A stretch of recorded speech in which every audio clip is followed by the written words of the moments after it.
सुप्रभात बच्चों। आज हम आपकी पाठ्य पुस्तक हिंदी के पाठ 3 का अध्ययन करेंगे, जिसका शीर्षक है आधा आधा। तो चलिए पाठ को पढ़ते हैं और जानते हैं इस कहानी के विषय में कि किस प्रकार से कुदरत वास्तविक न्याय करती है, कि अगर हम किसी को धोखा देने का प्रयास करते हैं तो हमारे साथ क्या होता है। पढ़ते हैं कहानी को विस्तार पूर्वक। पाठ 3 आधा आधा। जो जैसे धन कमाता है उसका धन उसी रास्ते से चला जाता है। प्रस्तुत पाठ में ऐसे ही एक दूधिया की कहानी दी गई है जो दूध में आधा पानी मिलाकर बेचता था। तो हम जैसे धन को कमाते हैं, जिस हिसाब से हम पैसा कमाते हैं उसी प्रकार से हमारा खर्च हो जाता है। ठीक है, अगर हम गलत तरीकों से कमाते हैं तो हमारा व्यर्थ में जाता है। तो बच्चों, पाठ में इसी प्रकार से दूधिया की कहानी दी गई है। लेखक हमें इस कहानी के माध्यम से ये बात समझाना चाहते हैं। पढ़ते हैं कहानी। एक गांव में कलुआ नाम का दूधिया रहता था। उसका दूध का कारोबार था। तो गांव की कहानी है, वहां पर एक कलुआ नाम का दूधिया रहता था। दूधिया यानी कि जो दूध बेचने का कार्य करता है। उसके पास मवेशी थे, यानी कि पशु थे, गाय भैंसे, जिनसे वो दूध निकालता था और दूध बेचा करता था। जीविका के नाम पर उसके पास 2 गायें व 2 भैंसे थी, यानी कि जिनसे वो अपनी जीविका यानी कि अपना जीवन चलाता था, जीवन चलाने के साधन। तो उसके नाम पर केवल क्या थे, उसके पास 2 गायें थी और 2 भैंसे थी। वह उनका दूध निकाल कर बड़े बर्तन में भरता, बर्तन को साइकिल पर टांगकर शहर ले जाता और दूध बेचकर आता। तो वो उनका दूध निकाल लेता था, गाय भैंसों का बड़े बर्तन में डाल लेता था, यानी कि जो उसका दूध बेचने वाला जो बर्तन था बड़ा, उसमें भर लेता था, अपनी साइकिल पर उसे टांग लेता और फिर शहर में जाकर, गांव में नहीं बेचता था, वो शहर में जाकर अपना दूध बेचता था। इस प्रकार दूध बेचकर मिले पैसों से वह अपने मवेशियों व परिवार का गुजर बसर करता था। उसके दिन बड़े मजे से बीत रहे थे। तो बच्चों, मवेशी कहा जाता है पशुओं को जो उसने पाल रखे थे, गाय और भैंसे, तो वो मवेशी थे। तो जो पैसे उसे दूध बेचकर मिलते थे उसी से उसके परिवार का गुजारा चलता था। उसके जो मवेशी थे, जो उसके पशु थे, उनके लिए चारा पानी आता था। बहुत आराम से उसके दिन बीत रहे थे, बहुत आराम से वो अपनी जिंदगी गुजर बसर कर रहा था। एक दिन उसने सोचा, क्यों न दूध में पानी मिलाकर बेचा करूं, इससे मुझे पैसे भी अधिक मिलेंगे और कुछ खर्च भी नहीं होगा। एक दिन क्या होता है, वो रोजाना आराम से दूध बेचने का कार्य कर रहा था, लेकिन एक दिन उसके मन में ये विचार आ जाता है कि क्यों ना मैं दूध में पानी मिलाकर बेचना शुरू कर दूं। इससे क्या होगा, मुझे ज्यादा पैसों का लाभ होगा, मुझे ज्यादा पैसे भी मिलेंगे और मेरा को तो कुछ खर्चा ही नहीं है, पानी तो फ्री का होता है। ये सब सोचने लगता है वो। वह दूध में पानी मिलाने लगा। अब साइकिल पर एक नहीं 2 बर्तन टंगे होते थे। उसके ग्राहक अब उससे शिकायत करने लगे कि दूध पहले जैसा नहीं है, पतला है, परंतु वह बहाने बनाकर उन्हें बहला देता। तो अब वो जब उसने दूध में पानी मिलाने लगा, जब वो तो साइकिल पर जैसे वो 1 बर्तन टांग कर बेचने जाता, तब 2 बर्तन टांग कर बेचने लगा, क्योंकि वो बराबर का ही दूध में पानी मिला देता था। जिन अपने ग्राहकों को वो दूध बेचा करता था, उन सब ग्राहकों ने उससे शिकायत की कि भाई दूध पतला आ रहा है, दूध पहले जैसा नहीं आ रहा है। तो इसके लिए वो कुछ ना कुछ उनसे झूठ बोल देता था, बहाना बना देता था। ऐसे ही चलता रहा थोड़े समय तक। एक दिन जब वह दूध बेचने जाने लगा तो उसने घर में रखी सारी नकदी एक थैले में भर ली। तो उसके पास जितना भी पैसा था वो एक थैले में रख लेता है जब वो दूध बेचने के लिए जाने लगता है। घर पर रुपया रखना खतरे से खाली नहीं है, अतः आज से बैंक में जमा कर दूं। यह सोचकर वह दूध के साथ उस थैले को भी ले चला। तो एक दिन वो सोचता है कि अगर मैंने इतने सारे पैसे अपने घर में रखे तो चोरी हो सकते हैं, चोरी ने चुरा कर ले जा सकते हैं, घर में रखना खतरे की बात होगी पैसों को। तो वो सारे पैसे अपने एक थैले में डाल देता है और सोचता है कि बैंक में जमा कर दूंगा। तो वो दूध के साथ उस थैले को भी लेकर अपने घर से निकल जाता है। चलते चलते रास्ते में, मार्ग में यानी कि रास्ते में उसे प्यास लगी। उसने साइकिल पेड़ के नीचे खड़ी की और तालाब में पानी पीने चला गया। तो वहां पर, जहां पर उसने पेड़ के पास साइकिल अपनी खड़ी की थी, उसी के पास एक तालाब था। तो वो तालाब पर पानी पीने के लिए चला जाता है। तभी एक बंदर पेड़ से उतरा। उस पेड़ पर बंदर थे। वहां पर एक पेड़ से बंदर उतर कर आता है नीचे। उसने थैले में कुछ खाने की वस्तु जानी और उसे साइकिल से उतारकर तेजी से वापस पेड़ पर जा चढ़ा। तो साइकिल पर जो थैला टाक रखा था कलवा ने, जिसमें उसके पैसे थे, बंदर सोचता है इसमें कुछ खाने का सामान है, बंदर को तो पता नहीं कि पैसे हैं। वो उस थैले को साइकिल से उतारता है और तेजी से दौड़ता हुआ जाकर पेड़ पर चढ़ जाता। कलवा ने यह देखा तो शोर मचाते हुए ताली बजाकर बंदर को डराने लगा, जिससे वह थैला नीचे फेंक दे।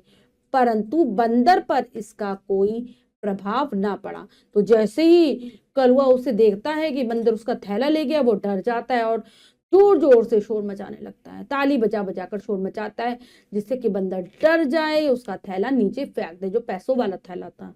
लेकिन बंदर पर इसका भी कोई प्रभाव नहीं पड़ रहा था, कोई असर नहीं पड़ रहा था। बंदर थैले में से रुपए निकालकर इधर उधर फेंकता रहा। दूर दूर तक पेड़ों पर उतरते चढ़ते उसने थैले में भरे आधे रुपए यूं ही फेंक दिए। तो जो बंदर था क्या कर रहा था, इस पेड़ से दूसरे पेड़ पर दौड़ लगा रहा था और जो थैले में जो पैसे थे उन्हें नीचे फेंकता जा रहा था। कैसा करते करते उसने आधे से ज्यादा पैसे वहीं पर फेंक डाले।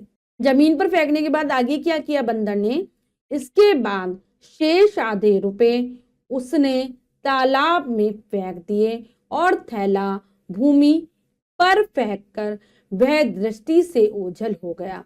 तो क्या करा, वो इस पेड़ से उस पेड़ पर कूद रहा था, पैसों को फेंकता जा रहा था, तो आधे पैसे तो उसने जमीन पर फेंक दिए और जो बाकी के पैसे बचे थैले में, उसने बाकी बचे हुए पैसों को तालाब में डाल दिया और खाली थैला जमीन पर फेंक दिया और वहां से गायब हो गया, नजरों से गायब हो गया बिल्कुल।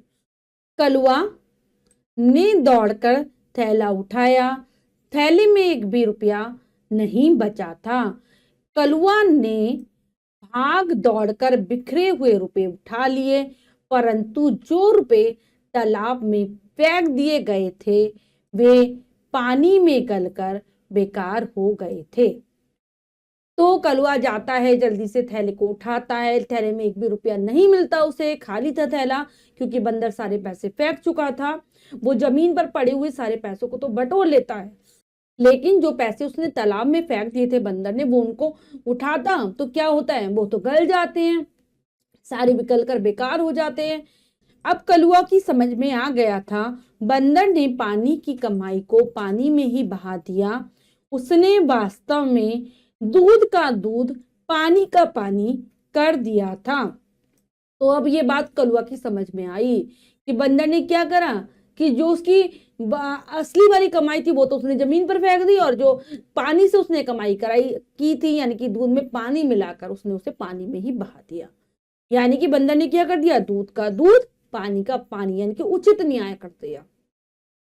थैले में उसकी वास्तविक कमाई ही बची थी, जो उसने असली में कमाई की थी दूध बेचकर, वो थैले में बच गई थी, उसके पास थी। पानी का पैसा पानी में चला गया था। बंदर के रूप में प्रकृति ने उचित न्याय किया था। तो उसकी बाद में समझ में आ गई कि जो पैसा उसने पानी से कमाया वो पानी में ही चला गया, और बंदर के रूप में एक तरीके से प्रकृति यानी कि कुदरत आई थी और उसने उसके साथ ठीक न्याय किया, तो उचित निर्णय किया। तो ये सारी बात अब कलुआ समझ चुका था।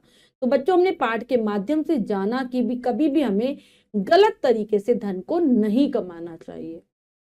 तो बच्चों, अब हम पाठ के शब्दार्थ कर लेते हैं, पढ़ते हैं। जीविका, जीवन चलाने का साधन, मवेशियों, पशुओं,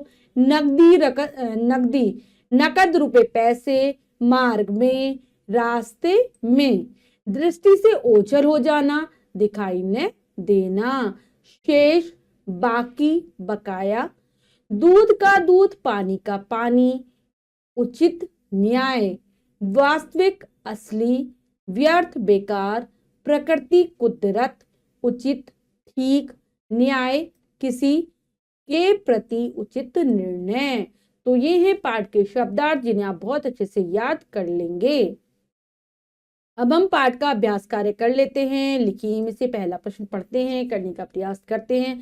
सही विकल्प पर सही का निशान लगाइए। प्रश्न में 3 विकल्प हैं, 2 विकल्प गलत है, 1 विकल्प सही है।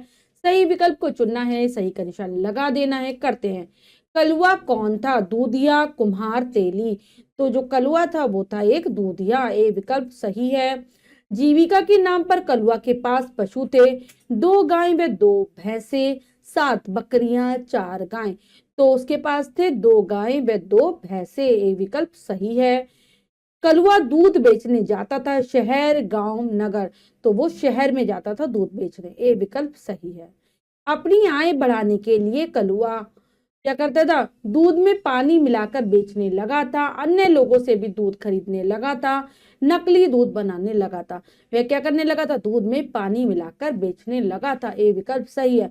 ग्राहक कलुआ से शिकायत करते थे, दूध कम किए जाने की, दूध पतला होने की, दूध खराब होने की। दूध पतला होने की शिकायत करते थे, बी विकल्प सही है। प्यास लगने पर कलुआ गया नदी पर, तालाब पर, नहर पर। तो वो गया था तालाब पर पानी पीने, बी विकल्प सही है। नेक्स्ट है, नीचे दिए गए शब्दों से रिक्त स्थान भरिए। तो यहाँ पर कुछ शब्द दिए गए हैं, हमें रिक्त स्थानों की पूर्ति करनी है, करते हैं। कलुआ दूध में रिक्त स्थान मिलाने लगा था, तो वो पानी मिलाने लगा था, लिखेंगे पानी। एक रिक्त स्थान ने कलुआ को उसके पाप का दंड दिया, तो एक किसने दिया था? बंदर ने, लिखेंगे बंदर। कलुआ एक रिक्त स्थान में रहता था, तो वो एक गांव में रहता था। कलुआ के पास रिक्त स्थान थी, तो उसके पास गायें थी और क्या थी? भैंसें थी।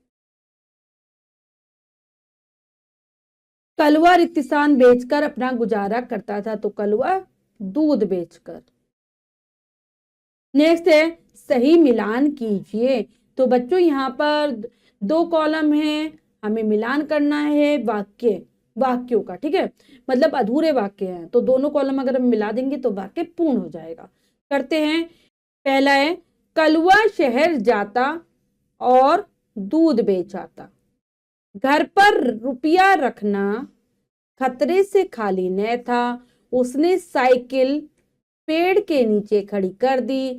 थैला भूमि पर फेंक कर बंदर दृष्टि से ओझल हो गया। कलुआ के दिन बड़े मजे से बीत रहे थे, अब वह दूध में पानी मिलाने लगा था। तो बच्चों ये कार्य हमने पूर्ण कर लिया है। इसके बाद जो भी कार्य दिया गया है वो आपको स्वयं करना है सुंदर अक्षरों में अपनी अभ्यास पुस्तिका में। बच्चों आज हमने पाठ के माध्यम से जाना कि हमें गलत तरीके से कभी भी धन को कमाना नहीं चाहिए, वो हमारा व्यर्थ हो जाता है, बेकार हो जाता है। कभी ना कभी हमारे साथ प्रकृति न्याय करती है, जैसे कि कलुआ के साथ हुआ। आशा करती हूँ पाठ बहुत अच्छे से समझ आ गया होगा। फिर से जरूर पढ़ेंगे, शब्दार्थों को याद कर लेंगे। मिलते हैं अगली कक्षा में नए पाठ के साथ। तब तक के लिए स्वस्थ रहिए, प्रसन्न रहिए। धन्यवाद।